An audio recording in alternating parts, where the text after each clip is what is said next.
Hi, everybody. Welcome to English Digest. I'm Tom. Hi, I'm Stephanie. It's our life unit for the month of June.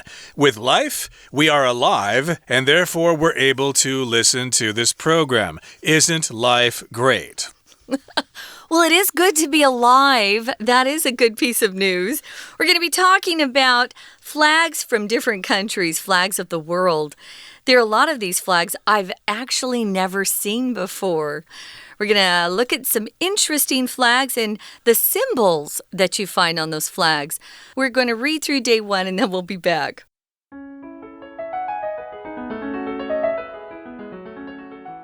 Every nation in the world has its own flag. These colorful banners often symbolize something about the country or a significant moment in its history. Let's take a world tour of national flags and learn the fascinating stories behind them. It's impossible to list them all, but we've picked out some splendid specimens. Stripes. France's flag, with its vertical stripes of blue, white, and red, has been influential in the design of many others. It was adopted after the French Revolution, when the people of France overthrew their rulers, and thus represents the revolution's principles of liberty, equality, and fraternity. Red and blue are the colors of Paris and the uniform worn by civilian soldiers who took part in the rebellion. White, meanwhile, has always appeared on French flags and represents the nation. Crosses. The Nordic Cross is on the flags of the main Nordic countries: Norway, Sweden, Denmark, Finland, and Iceland. The cross is never centered, but placed closer to the flagpole. It represents Christianity. Central crosses can be seen on the flags of England, Switzerland, and others, while diagonal crosses show up on the flags of Scotland and Jamaica. Astronomical signs. Numerous flags bear astronomical signs like the moon, the sun, and stars. Flags from Muslim countries like Turkey, Malaysia, and Pakistan often have crescent moons. A sun representing the Inca god beams on Uruguay's flag. The stars on the flags of Australia and New Zealand depict the Southern Cross, a distinctive constellation that's easily visible in that part of the world. Australia's flag also has a larger star, whose 7 points represent the 6 states of Australia and any future territories it gains.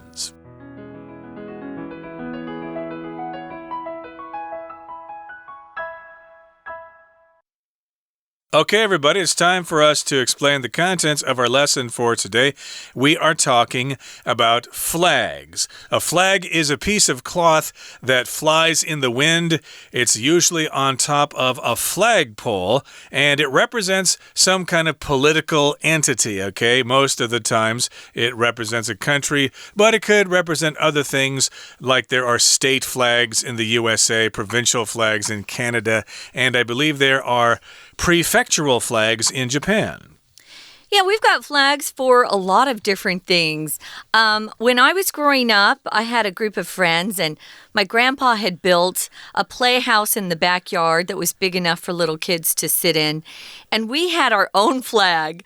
Our flag was meant to tell people that we had our own club, and if the flag was up, you could come visit, but if the flag wasn't flying, we were not home. So a lot of different flags exist for different reasons. We're mainly focusing on a country's flag. So we're going to raise the colors. If you see this phrase, guys, raise the colors, just means to raise the flag. So every nation in the world does have its own flag. I think they're all very interesting. When Tom was reading, I kept thinking, well, France has similar colors to ours, although we have some gold in our flag as well. But the red, white, and blue sounds very American to me. So these are colorful banners. A banner is usually a long strip of cloth or paper, and you can put slogans on it or phrases. I remember when one of my best friends was coming home from being gone for a couple of years abroad. We had a banner at the airport that said, "Welcome home, Alex." So you can make banners for different things. Maybe you made a banner for Mother's Day or Father's Day, and you can put those up. But usually they're made out of cloth if they're nice, but you can make them out of paper too. Banners are quite common here in Taiwan for various events, like if your university is having its graduation ceremony or something. Yeah. There's probably going to be a big red banner up above the stage with the Chinese characters written in white. That's how I usually remember them. And these banners represent various functions that are going on. But you could also refer to a flag as a banner, although flag is the more common term. Could you recognize the flag of India, for example? No. So you couldn't, huh? No, I think that not was India. pretty easy, actually. But in any case, they are colorful banners, and they symbolize something about the country, or they symbolize a significant moment in its history. Now, let's take a world tour of national flags and learn the fascinating stories behind them. If something's fascinating, it is very, very interesting. In fact, it is so interesting that you just can't wait to know more about it. Yeah, it's fascinating. Or the verb form would be fascinate. If something fascinates you, it holds your interest. It's pretty, I don't know, it's something you can't look away from. You really like it. So, yeah, it's fun to learn about other countries. And their flag is part of their national symbol, you could say. So we've got a world tour we're going to take you on over the next couple of programs.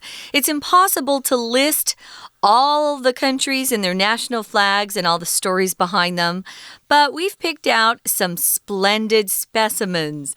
When you see this word specimen, I often think of science. When using those microscopes and looking in a microscope, which blows everything up that you're looking at to a larger size so you can see what you're looking at. That's a specimen. Or if you go to the hospital and they want to take your blood, they'll often talk about needing a blood specimen. Here it's just another way to say a good example of something. So we're going to be looking at some great examples of flags around the world. And we'll talk about flags that have stripes. The ROC flag does not have stripes, but the American flag does have stripes. It has 13 stripes to represent the original 13 colonies, and then it has 50 stars to represent the current 50 states. But of course, lots of flags around the world have stripes, and they could be thick stripes or they could be thin stripes. And let's talk about the thick stripes of the French flag. So France's flag, with its vertical stripes of blue, white, and red, has been influential in the design of many others. So yeah, if you see France's flag, you've got red, white, and blue, or blue, white, and red, whichever order it's supposed to be in. Lots of those European flags have a similar design, like Italy's flag, what is that, green and white and red, and then the flag of Ireland is a very similar design. Yeah, Ireland is very similar to Italy's, you're right. I'm more familiar with European flags and, say, the Asian flags, except for, of course, Taiwan. I would know Taiwan and China. But yeah, India. I couldn't tell you what India's looks like. So it says here that it's got vertical stripes. Vertical, guys, goes up and down. Horizontal stripes go across. So, ladies, especially out there, who want to look thinner, or gentlemen, you'll want to wear vertical stripes and not horizontal stripes. That's a little fashion tip for you today. Now, the French flag, it says it was adopted after the French Revolution. Now, they had a revolution after America declared themselves independent from England. So they overthrew their monarchy. They used to have a king over in France, but then they overthrew their rulers. Overthrew is a past tense of the verb to overthrow. When you overthrow someone or a government, it means you remove them through power. Usually it takes people with guns and willing to die for a cause, but they got rid of their monarchy and turned into a democracy. So their flag represents the revolution's principles, what they believe in, of liberty, which means freedom, equality, which means people have equal rights. No one is given better treatment than someone else. And then also fraternity, or that close feeling people have to not only family members and friends, but even countrymen or other citizens from your own country. I feel closer to Americans if I bump into them here in Taiwan than I would feel close to, say, Germans or someone from Mexico. Kind of depends, of course, but yeah, fraternity is kind of like brotherhood or unity. In American universities, of course, they've got these clubs for men that are called fraternities, and they are represented by Greek letters. If it's for women, then it's a sorority. But here we're talking about unity, brotherhood, equality, liberty, and red and blue are the colors of Paris and also of the uniform worn by civilian soldiers who took part in the rebellion. So that's why you've got red and blue in the French flag. A rebellion is just a revolution, of course. It could be referring here to the French Revolution of the late 18th century. That's right. So if you rebel, you refuse to do something that someone who has authority over you wants you to do. A lot of times teens will rebel against their parents or rebel against a teacher in school. So they had a rebellion over there in France, and that's when they became a democracy. Now, white, that's part of their flag. It has always appeared on French flags, it says, and it represents the nation. So for some reason, France feels close to the color white. So they've always had white on any flag they had, but their current flag is red, white, and blue. Now we're going to move on to the next section, I should say, talking about crosses. But first, we're going to take a few minutes and listen to our Chinese teacher. 听众朋友大家好，我是安娜。我们今天要带大家看全世界的国旗哦，然后了解一下他们背后的迷人故事 Those fascinating stories。我们来看一下第一段，在最后一句第4句的地方，这句话是一个虚主词的句型哦。虚主词一定是 it， 虚受词也一定是 it， 就只有这一个字可以当成虚主词或虚受词。那么真主词的话呢，则有2种形态。第一种是 to do something， 用不定词来表现一个动作，但是它已经变成是一个名词型了，因为你知道名词才能够当主词。或者是另外一种呢，可以用 that 子句。不过我们在第一段第4句这个地方看到的真主词是 to do something， 它出现在逗点之前，to list them all。 如果要全部列出来的话，这件事情 it's impossible， 是不可能的。所以我们今天就挑选了一些很典型的代表。所以我们先来看一下第一种条纹 stripes。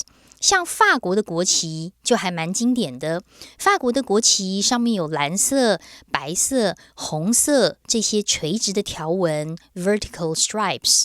而对于其他的许多国家呢，其实其他国家的国旗设计都还蛮受法国国旗的影响的。那么它的历史大概是如何呢？在第2段当中我们提到，其实法国国旗是在法国大革命之后才开始采用现在我们看到的这种国旗，而当时法国人民推翻了他们的统治者，所以其实上面的颜色就代表的革命的自由、平等、博爱这些原则。那么接下来我们看到第3句，当然也有提到像红色跟蓝色一直都是巴黎的颜色嘛，也是参与这些叛乱平民士兵所穿的制服的颜色。不过在这一段第3句的地方有出现关系子句，先行词是 the uniform 制服，后面出现的是关系子句的简化，从 worn 到句尾的地方，worn 穿着的被动，前面省略的是 that was。 这些制服当时是被 civilian soldiers 平民士兵，当时的平民士兵。那这里呢又出现了一个关系子句，先行词是 civilian soldiers， 而从 who 到句尾的地方又是个限定用法的关系子句。那么同时白色的话则一直是出现在法国的国旗上，它代表的是法国这个国家。We're going to take a quick break. Stay tuned. We'll be right back.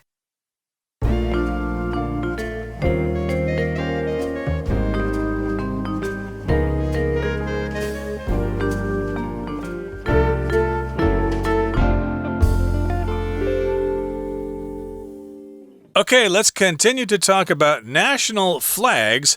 And they do have some patterns, I guess you could say, or categories. We talked about flags that have stripes, and we mentioned the example of France's flag. It's got 3 vertical stripes of blue, white, and red, and other flags in Europe have a similar design, although some other flags in Europe have horizontal stripes, like the Netherlands, I believe, are red, white, and blue, although I'm not sure of the order there. Their stripes are horizontal, as are the stripes on the flag of Thailand. They've got red stripes and a blue stripe and some white stripes there, I think, or mixed around, something like that. I don't have an example right here, but in any case, we've got a new pattern here of crosses, okay? Crosses.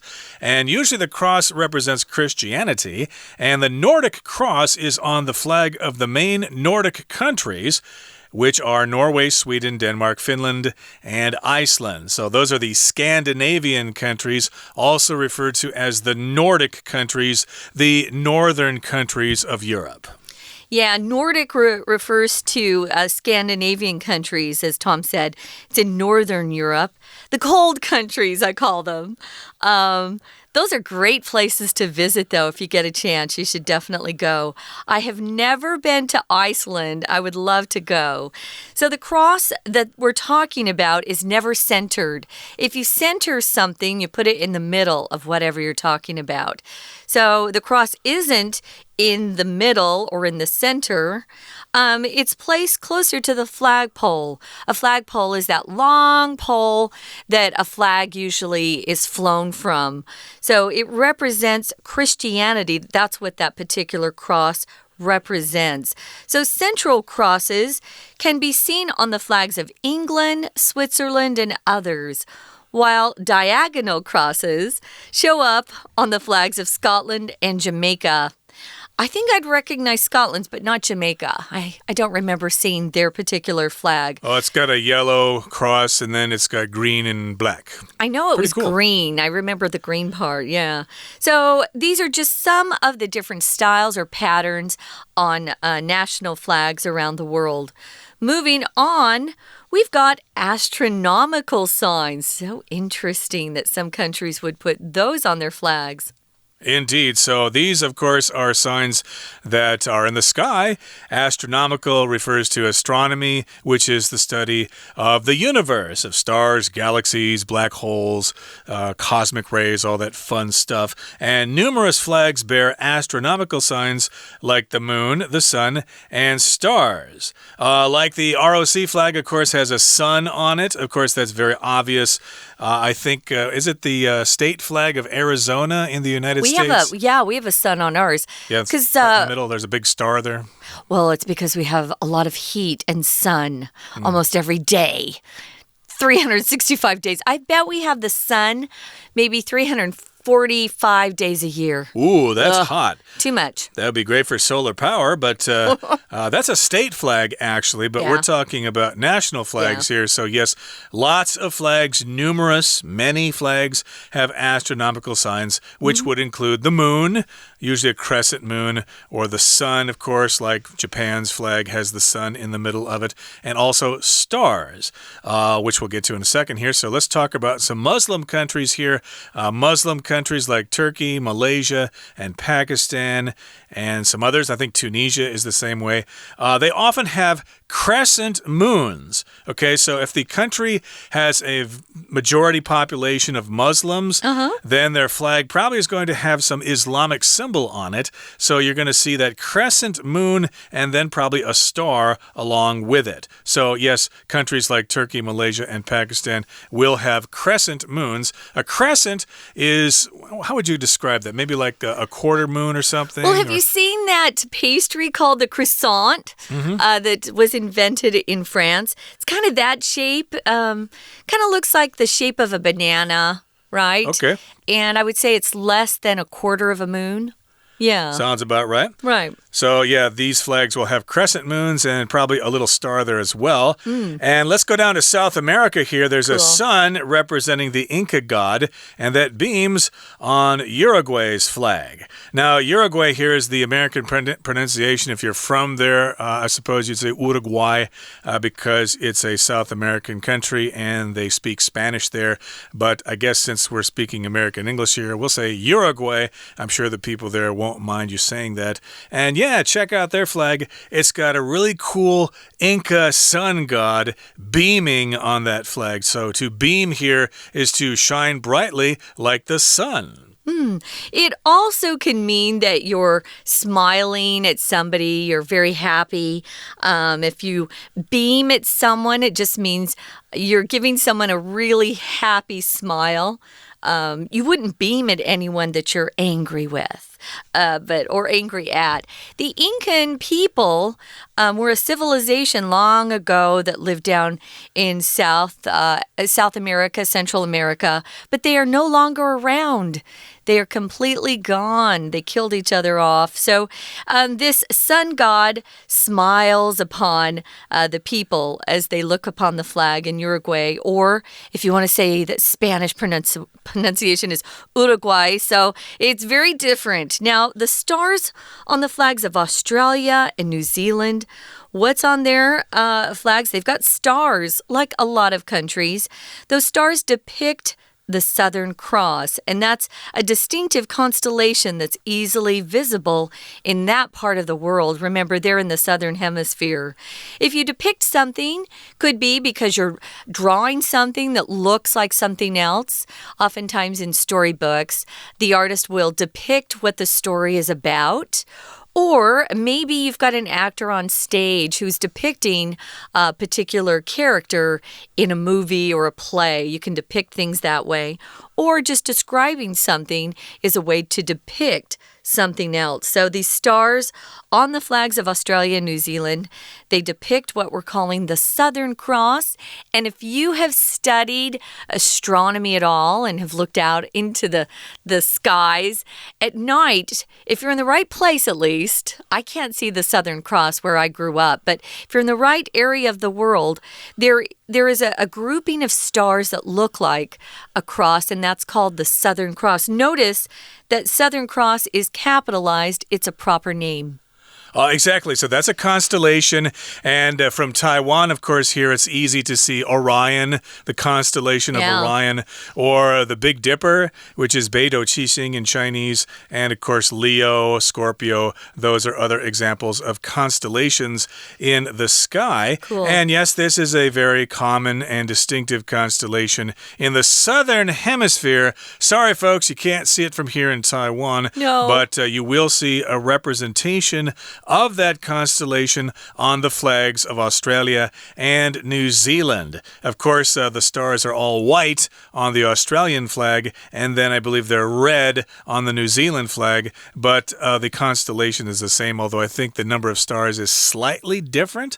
But Australia's flag also has a larger star, and most stars, of course, have 5 points, right? But this particular star has 7 points, and those points represent the 6 states of Australia and any future territories it gains. I think I can name maybe 1 or 2 of the territories or states of Australia. New South Wales and other ones. But yeah, those points represent those and maybe some other future territories that Australia could possibly get. Okay, guys. So we've just started on this. We've talked about France and some of the Nordic countries. And then we went over to the Middle East, talked about Turkey, Malaysia, Pakistan. And we ended this particular day talking about New Zealand and Australia. But if you stay tuned for our next program, we're going to continue talking about flags. And we'll be focusing on Canada, Nepal, Bhutan, Kenya. It'll be fun. But right now, our Chinese teacher wants a few more minutes. 接下来呢，这一种图案则是 crosses， 这是十字咯。不过我们今天提到的有2种十字，一种是 Nordic Cross， 北欧十字。